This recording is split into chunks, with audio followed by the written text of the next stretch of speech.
دا مسجد الدرع او مسجد الشیخین دی. کله چې نبی کریم صلی الله علیه وسلم احد ته تلل، دا مخامخ لاره چې کومه ده دا طریق سید الشهدا، هغه لاره ده په کومه لاره چې نبی کریم صلی الله علیه وسلم د احد غزا ته تللی دی، او په دغه لاره باندې دې سره خوا کې دا مسجد دی. مسجد الدرع هم ورته ویلی کېږي او مسجد الشیخین هم دې ته ویلی کېږي. نبی کریم صلی الله علیه وسلم دلته راغلی او دلته یې دمه کړې ده. د مازدیګر مونځ د الله رسول صلی الله علیه وسلم دلته کړې، د ماښام او ماخوستن مونځ، او بیا نبی کریم صلی الله علیه وسلم د سحر مونځ هم دې جومات کې کړی، او د سحر د مونځ نه پس هغه د احد میدان ته روان شوی.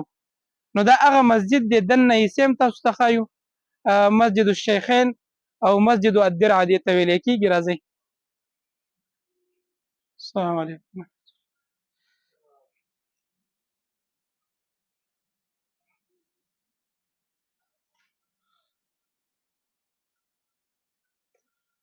السلام علیکم.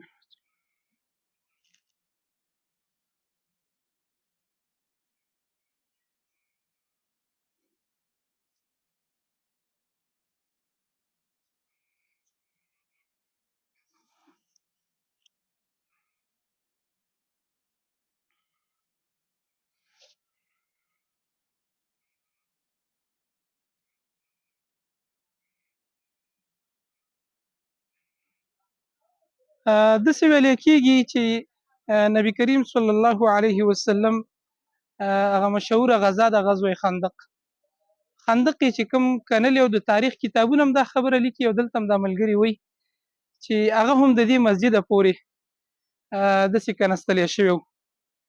نو اخرني حدود د خندق هغه دا مسجد و، او د مسجد دننه حالت تاسو وکتل، مغه د دور عثماني په شکل باندې تر اوسه پورې دی.